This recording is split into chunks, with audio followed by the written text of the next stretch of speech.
¿Cuáles son las principales reglas que rigen la tramitación de procedimientos sancionadores ambientales, ¿no?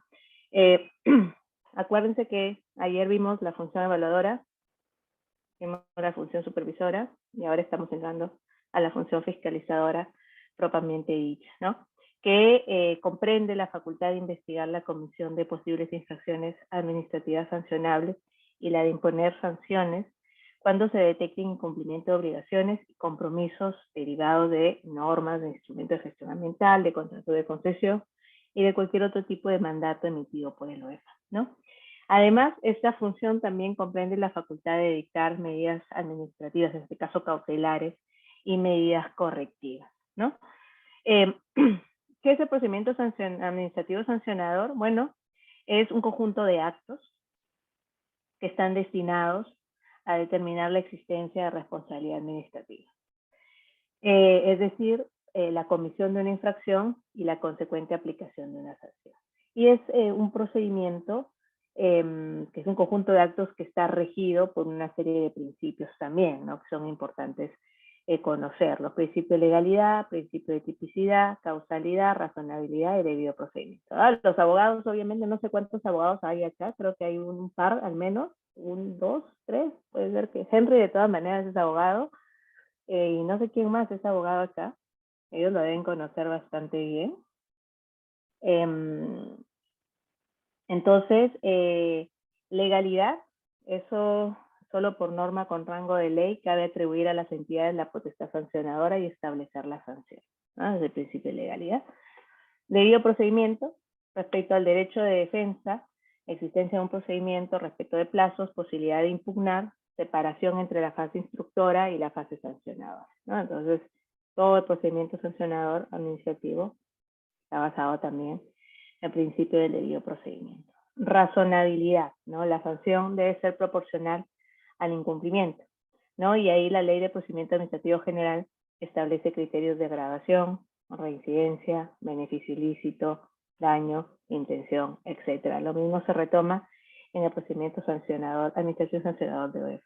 Tipicidad, y esto es muy interesante y muy importante además, ¿no? Es decir, que la infracción tiene que estar redactada con un nivel de precisión suficiente que permita a cualquier ciudadano comprender sin dificultad lo que se está prohibiendo, ¿no? Además de ello, el principio o la tipicidad en derecho administrativo postula la necesidad de que las conductas que van a ser sancionadas, que podrían ser sancionadas, las conductas punibles, estén expresamente previstas en una norma previa a la ocurrencia de la infracción, ¿no? Y que a su vez también se prevea la sanción aplicable, ¿no? No es tanto como decir, sí, y yo he visto algunos procedimientos, no necesariamente en el tema de OEFA, pero por ejemplo en el tema del disciplinario también, en las que se intenta acusar sobre tipificaciones que no, o sobre presuntas infracciones que no están debidamente tipificadas y claras en una norma. O sea, acá no hay derecho o sea, no se puede hacer una interpretación, ¿no? de la infracción. La infracción tiene que estar bien clara y bien clara en la norma, ¿no? No es que nos podemos inventar una. Entonces, ese es el principio de tipicidad, que es importante además. Causalidad, que la responsabilidad debe recaer en quien realiza la conducta omisiva o activa constitutiva de infracción sancionable. Y la presunción de licitud, ¿no? Las entidades deben presumir que los administrados han actuado apegados a sus deberes mientras no cuenten con evidencia en contrario, ¿no? De ahí no tengo que irme además diciendo, no, yo sé que es un que es un contaminador, nunca cumple la no. Acabamos y parto del principio de que ellos han actuado apegados realmente a sus deberes, ¿no? Si yo tengo la evidencia, yo tengo que tener la evidencia contraria, y para eso ya sabemos que la etapa de la supervisión es la etapa que me permite recabar en muchos casos esa evidencia específicamente en campo, ¿no? Y con mucho más énfasis en campo. Entonces, igual el procedimiento sancionador ha ido evolucionando en el tiempo por parte de OEFA, ¿no? La primera norma es del año 2012, En el 2015, bueno, hubieron varias modificaciones en el camino. En el 2015 se emitió un texto único regado, que también ya está derogado.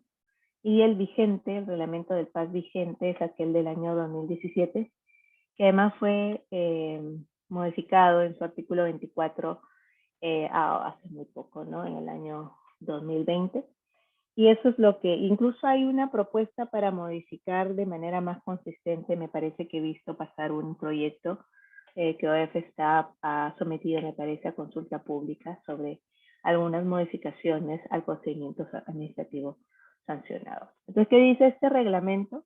Justamente, y creo que siempre hacía la pregunta ayer, decía la subdirección, la que inicia el sancionador, la que inicia el procedimiento. Bueno, en efecto, el reglamento contempla que la autoridad instructora es la Subdirección de Instrucción e Investigación de la Dirección de Fiscalización y Aplicación de Incentivos, ¿no? La autoridad decisora es la dirección, la cual además constituye la primera instancia, y la segunda y última instancia administrativa, el órgano resolutivo de la OEFA que ejerce funciones como segunda y última instancia es el TFA, el Tribunal de Fiscalización Ambiental. Entonces la primera instancia es la de FAI, la Dirección de Fiscalización, y la segunda y última instancia es el TFA, el Tribunal de Fiscalización Ambiental, ¿no? Entonces con esto entró en el debido procedimiento bastante claro, ¿no? Ahora, ¿cuáles son las etapas del procedimiento si yo veo el reglamento del PAS de OEF? Bueno, tengo un camino complejo, no es un camino tan sencillo. Todo parte, obviamente, con el informe de supervisión, ¿no? Ayer hemos abordado ampliamente, además, todo lo que involucra la supervisión, y además todo lo que tiene el informe de supervisión, ¿no? Entonces, a partir de eso, y si ustedes pueden recordar, en el informe de supervisión hay recomendaciones, ¿no? Están las recomendaciones, se dice, yo recomiendo que se inicie el procedimiento administrativo sancionador. Sí, es la de FAI, ya no es la de FSAI, es la de FAI. Se cambió el nombre cuando se cambió el ROF de FSAI. Sí, ya no es la de FSAI, es de FAI. Es de FAI. Ahora, recuerden que en el informe de supervisión se dan las recomendaciones, ¿no? Se dan las recomendaciones, estas recomendaciones te dice se puede archivar o se recomienda el inicio. Puede ir por esos dos caminos dependiendo del escenario, ¿no? Entonces ahí es donde realmente comienza todo el sancionador, ¿no? Ahora, justamente la autoridad instructora que acabamos de ver es en realidad la que está facultada para imputar cargos, para desarrollar labores de instrucción y actuación de pruebas, y también para formular el informe final de instrucción, ¿no? Recuerden que es la Subdirección de Instrucción e Investigación de la DFAI, de la Dirección de Fiscalización y Aplicación de Incentivos. Ahí le sacaron la S cuando hicieron el cambio de ROF, ¿no? La autoridad decisora es la dirección y es competente para determinar la existencia de responsabilidad administrativa, para imponer sanciones, es la que dicta además las medidas cautelares y correctivas, y también resuelve los recursos de reconsideración que puedan ser interpuestos contra su resolución, ¿no? Y por otro lado, el TFA, el Tribunal de Fiscalización, tiene competencia para pronunciarse sobre los recursos de apelación interpuestos contra las resoluciones emitidas por la autoridad decisora. También resuelve las quejas por defectos de tramitación y de pronto alguna otra función que se le puede asignar en la normativa de la materia, ¿no? Entonces, ¿cómo se desarrolla este procedimiento administrativo sancionado? No, primero Esto inicia con la notificación de la imputación de cargos al administrado. Y es realizado ¿por quién? Por la autoridad instructora, ¿correcto? Entonces, ¿qué tiene esta imputación de cargos? Tiene más que nada una descripción de los actos u omisiones que pudieran constituir infracción administrativa. Tiene la calificación de las infracciones que esos actos pudieran constituir. También se está especificado bastante claro las normas que tipifican los actos u omisiones como infracción administrativa, las sanciones que correspondería, el plazo para que el administrado presente sus descargos por escrito, la autoridad competente para imponer la sanción, y obviamente citando la base legal que otorga la competencia, ¿no? Entonces,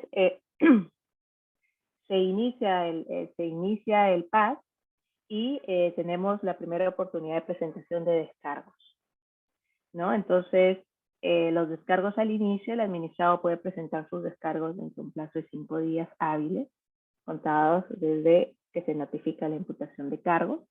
Puede también solicitar una prórroga por única vez, la cual no puede exceder de los 5 días, ¿no? Entonces, en los descargos, el administrado puede reconocer su responsabilidad de forma expresa y por escrito, si quiere, ¿no? Y si es su estrategia, además, lo que se considera como una condición atenuante para efectos de la determinación de la sanción, ¿no?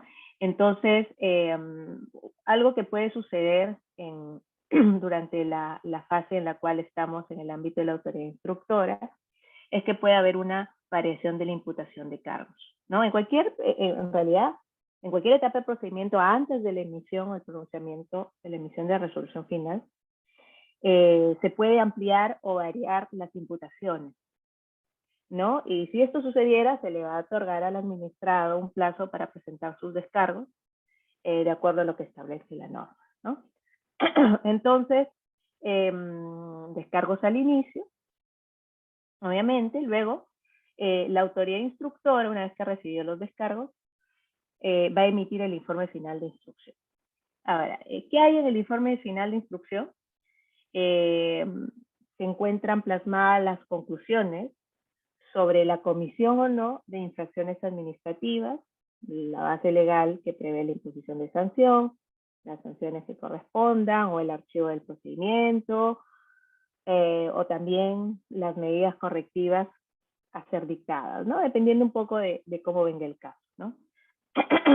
Ahora, solo en caso se determine la existencia de una o más infracciones, el informe final de instrucción se notifica al administrado y se le otorga un plazo de 5 días adicionales, que es un plazo improrrogable, 5 días hábiles, para que presente sus descargos al informe final de instrucción, al famoso IFI, ¿no? En caso no se determine la existencia de infracciones, en el informe final de instrucción se recomienda también el archivo del procedimiento, ¿no? Entonces, va eso, ¿no? Luego tenemos la audiencia informe oral, ¿no? Entonces, la autoridad puede de oficio o a solicitud de parte citar a audiencia de informe oral con no menos de 3 días hábiles de anticipación.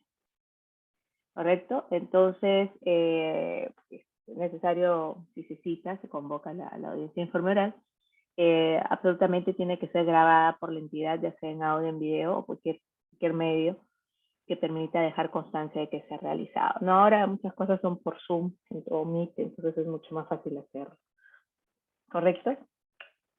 Entonces, luego de eso ya terminamos con con el trabajo de la autoridad instructora y estamos llegando al trabajo ya de la autoridad decisora, ¿no? Y estamos entrando al terreno de la resolución, ¿no? De la resolución final, ¿no? Entonces, la autoridad decisora emite la resolución final, determinando o no la existencia de responsabilidad administrativa respecto de cada uno de los hechos imputados.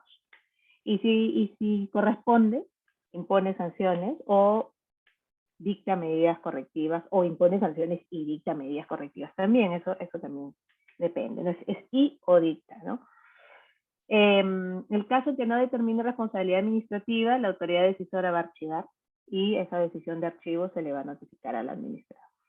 ¿Qué contiene la resolución final? Bueno, los fundamentos de hecho y de derecho sobre la determinación de responsabilidad administrativa por cada hecho imputado, si son 5, por cada uno de los 5, hasta tener los fundamentos de hecho y de derecho. La graduación de la sanción respecto de cada hecho constitutivo de responsabilidad administrativa y, si es el caso, la determinación de medidas correctivas. Ahora, no sé qué está pasando afuera, no, los bomberos.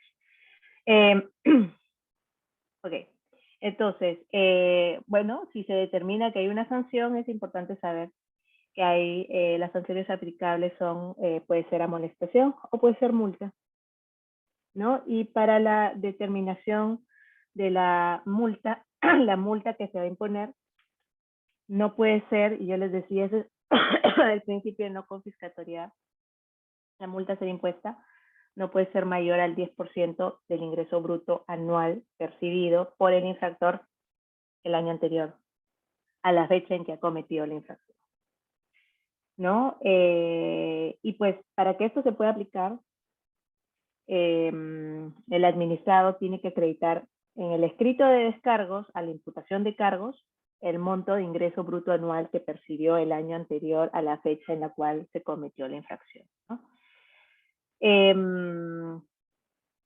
Ahora, en caso de, por ejemplo, a veces dicen, ya, pero yo tengo mi empresa y no tengo todavía 12 meses de actividad, ¿no? Entonces, en caso de que se acredite que no tiene 12 meses, va a haber se va a estimar el ingreso bruto anual multiplicando por 12 meses el promedio del ingreso bruto mensual que se registró desde el momento de la fecha de inicio de actividad, ¿no?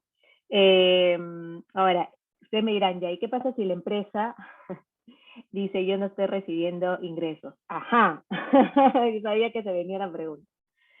¿Qué pasa en caso de no informar ingresos? No es que tampoco te vas a salvar, porque en el caso de que no reportes ingresos, te van a pedir que remitas a la autoridad decisora la información necesaria para que efectúe la estimación de los ingresos que proyectas percibir. O sea, te van a estimar una proyección de ingresos. O sea, uno diría, no, si no tengo ingresos, si no informo ingresos, entonces me salvo. No, no, igual te van a proyectar. ¿Ya? Ahora, ¿cuándo es que ustedes me dirán ya, pero el principio de no confiscatoriedad del 10% se aplica siempre? No siempre. ¿Cuáles son los casos en los que no se aplica? Cuando ha desarrollado, no sé, de pronto sus actividades en una área o en una zona prohibida. Ahí sí, tu 10% no se aplica. Cuando no ha acreditado sus ingresos brutos o no ha remitido la información necesaria que permita efectuar la estimación de los ingresos que proyecta percibir. De pronto el administrado dijo, ajá, yo no voy a informar y bueno, no informo, ¿no? Entonces ahí ya pierde obviamente la posibilidad de que se aplique el 10%, ¿no? En principio no confiscatoriedad. Entonces después de eso, y lo vamos a ver más adelante, está la reducción de la multa por pronto pago, por reconocimiento de responsabilidad, y ya se viene después todo el tema que vamos a ir a ver más adelante, que lo vamos a ver también, el cumplimiento de medidas administrativas, los recursos administrativos, ¿no? Ahí está, esto es interesante. Perdón. Voy a tomar un poquito de agua.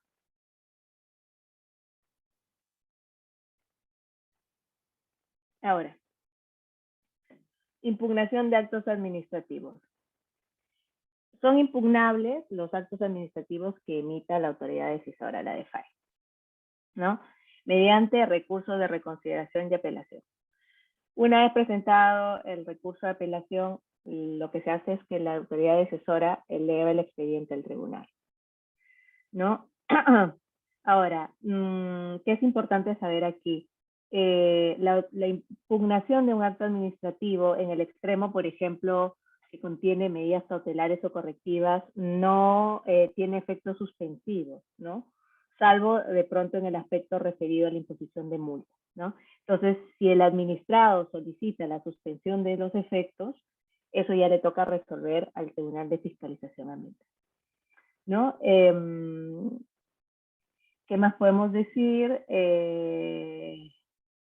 Por ejemplo, el Tribunal de Fiscalización también puede, si lo considera así, de manera excepcional además, ordenar la actuación de medios probatorios, requerir información complementaria a la autoridad de supervisión, por ejemplo, si necesita algo adicional, si estima que requiere algo adicional, o también a la autoridad instructora, también a la autoridad decisora. O sea, el tribunal al final, de manera excepcional, obviamente, puede requerir información complementaria o cualquier otra entidad, no necesariamente lo de FACA, ¿no? Entonces, va mucho por ahí.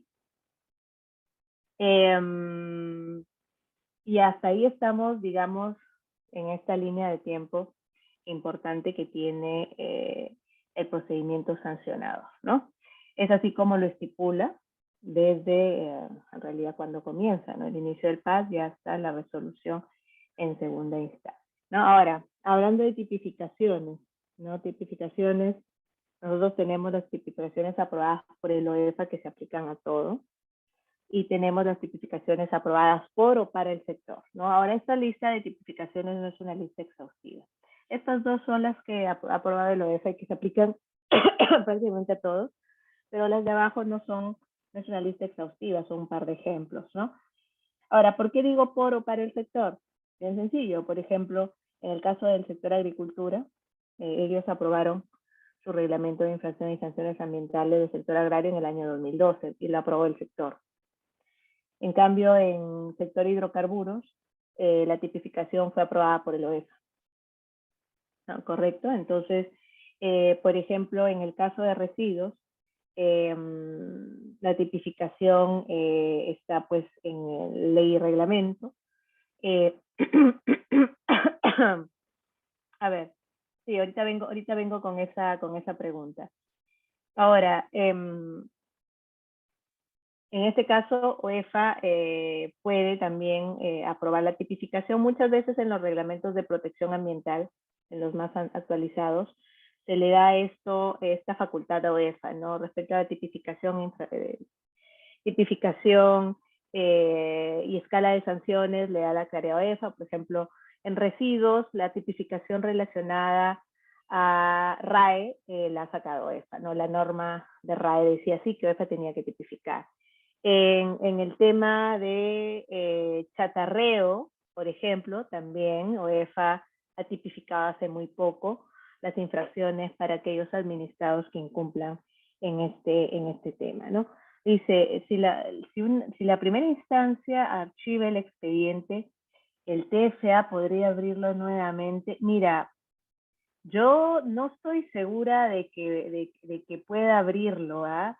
Yo, al menos de lo que yo conozco, de la experiencia que yo tengo, yo no he visto que el TFA, o no tengo conocimiento que el TFA haya abierto algún archivo nuevamente. Normalmente, si DeFi archiva, ahí queda, ¿no? Yo no tengo conocimiento de ninguno, no sé si tú tengas conocimiento, yo no he visto que eso haya pasado. De pronto, no lo sé, yo no tengo conocimiento de ese caso, ¿no? Es una buena pregunta. Yo diría que no. No tengo conocimiento de algún caso específico que te pueda decir, sí, lo he visto, ¿no? No me acordaría de eso. Hubiera generado mucho ruido, además. Entonces, volviendo a las tipificaciones. Disculpe, una consulta. Entonces, ¿cuál es la relación que existe entre el 10% del ingreso bruto anual que establece el principio de no confiscatoriedad con la escala de tipificación de sanciones, así con el tope? ¿Cuál es La relación que existe entonces entre esas dos proporciones, ¿no? No, nada. Lo que pasa es que tú el 10% lo aplicas al final.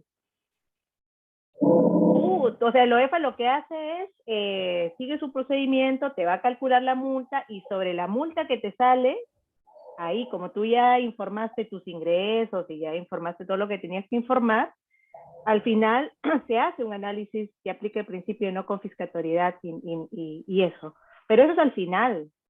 No sé, eso de no confiscatoriedad no lo calculas sobre el tope, lo calculas sobre el cálculo de la multa efectiva por la infracción objeto de sancionador, ¿no? Entonces, No, no es al puede. final, el 10%, el análisis de se aplica el 10% no es al final, ya una vez que ya se determinó la sanción a imponer. No es antes. Lo que sí te pide la información es antes para que conste en el expediente, ¿no? Es más, ahí creo que también se reduce el 50% siempre y cuando el administrador asume la responsabilidad, ¿no? Sí, eso lo vamos a ver más adelante, todas las maneras de bajar el monto de las multas, porque eso también es importante conocer, ¿no? Que se puede hacer para reducir la multa, ¿no? Hay claramente reducción de multa por pronto pago, que es un 10%, pero también está la reducción de multa por reconocimiento de responsabilidad, pero eso tiene un momento para hacerlo, ¿no? No es que yo lo pueda hacer en cualquier momento, cuando ya me multaron quiero reconocer responsabilidad. No es tan fácil. Es que es como que es un juego de estrategia en realidad, estar en un paso metidos, ¿no? A ver, entonces, dice Oscar, una amiga me comentó que le había pasado, es decir, que se desarchivó por parte del TFA, pero perdí contacto con él. Mira, sería un caso interesante. No sé, no conozco cuál serían los supuestos o el escenario en el cual se debe haber algo de pronto ahí. Y de pronto establecido jurisprudencia, el TFA, ¿no? Pero no ha sonado mucho, no tengo conocimiento en todo caso. Sería interesante saberlo. A ver, vamos con, ya. Entonces, tipificaciones aprobadas por o para el sector, dependiendo, hay muchísimas, ¿no? Vamos a ver algunos ejemplos de tipificaciones y vamos a ver la de hidrocarburos porque había una pregunta, creo que César me comentó. A ver, por ejemplo, esta es la aplicable, esta es la de OEFA, las relacionadas a la eficacia de la fiscalización ambiental. Obviamente esto no es toda la lista, es solo un pantallazo de pronto de aquellas que me parecen interesantes mencionarlas, ¿no? Por ejemplo, hablábamos ayer de no dejar entrar, ¿no? A las instalaciones, ¿no?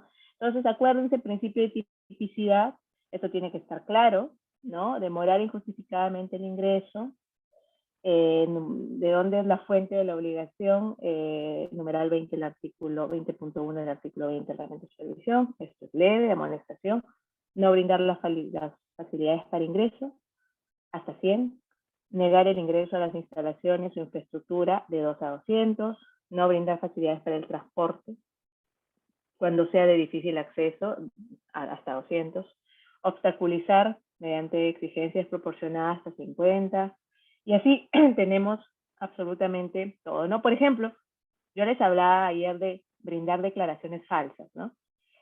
Eso es lo que no hay que hacer, porque esa sí es realmente una multa grave. Bueno, en realidad nada de esto hay que hacer, pero esta particularmente a veces uno dice, no, pero es que no va a pasar nada, y por ahí te agarra el oso y te da cuenta que le estás mintiendo. Y esto puede ir hasta 500 UITs, que ya es bastante considerable. ¿Cuántos son 500 UITs? 500 por 4.500. ¿Cuánto está la UIT? 4.500, ¿no? Eso es casi 2 millones, es el tope para, para eso, ¿no? 2 millones y un poco más, ¿no? Por brindar declaraciones falsas durante la supervisión de campo. Después, obviamente, cuando se calcula la multa, se va a ver exactamente qué está pasando, ¿no? Ahora, peor aún, si hay una situación de daño ambiental potencial o real y das declaraciones falsas. Entonces ahí ya va hasta 1.000 UITs, ¿ya? Estás hablando de 4 millones, básicamente, un poquito más. Entonces, están tipificadas cada una de las conductas en este reglamento. Obviamente esa no es la lista total, ahí es una lista mucho más larga. Era solo un ejemplo y ustedes de pronto pueden luego revisar tipificación por tipificación con mucho detalle, ver cuál es la base legal referencial, etcétera, ¿no? Por ejemplo, esta es la otra tipificación de carácter general que tiene OEFA, que es las relacionadas con los instrumentos de gestión ambiental que se aplican a los administrados que se encuentran bajo el ámbito de OEFA, ¿no? Por ejemplo, no comunicar el inicio de obra. Y eso sale del reglamento del CIE. ¿No? Si tú no comunicas el inicio de la obra para la ejecución del proyecto que esté en el IGA, dentro de los 30 días hábiles posteriores al inicio de actividad, eso es calificado como una infracción grave y la sanción monetaria va hasta 1.500 UIT. Si tú no actualizas el instrumento de gestión ambiental, ¿cuánto es el plazo para actualizar el instrumento de gestión ambiental según la norma? 5 años. 5 años. Si tú no actualizas en aquellos componentes que lo requieran al 5.º año de la ejecución del proyecto o por periodos consecutivos y similares, hasta 6.000 UIT. Ojo, ¿esto cuándo empieza a correr? ¿Cuándo empieza a correr este plazo de 5 años? A partir de que está aprobado el instrumento. A partir de que comunicas el inicio de obra. A la actualización. Claro, la actualización, porque a ti te aprueban el IGA. Te dicen ya, señor, usted aprobó el IGA, pero te dicen ya, tú puedes iniciar. Pero por eso es importante que tú le avises, porque a ti te pueden aprobar en enero, pero de pronto tu plan económico, tu proyecto, tú lo has planeado para empezar en julio, o en diciembre, o en inicio del próximo año, por varios motivos, ¿no? Porque sucede, ¿ah? Entonces, empieza a contar los 5 años a partir de la comunicación del inicio de obras. Y a partir de ahí, 5 años, 5 años, 5 años, 5 años. Si tú no haces eso, y ahí vas hasta 6.000 UIT. Ahora, si no remites la actualización de liga a la autoridad para que lo use en sus labores de vigilancia y control, eso es leve, hasta 10 UIT. Si tú incumples lo que dice liga, esto es muy grave, hasta 15.000 UIT. Estas dos últimas son de pronto las más graves, no siempre. O si tú desarrollas un proyecto, una actividad y no cuentas con instrumentos de gestión ambiental aprobado por la autoridad, y esa es hasta 30.000 UIT, ¿no? Esas son de las multas más importantes que tiene.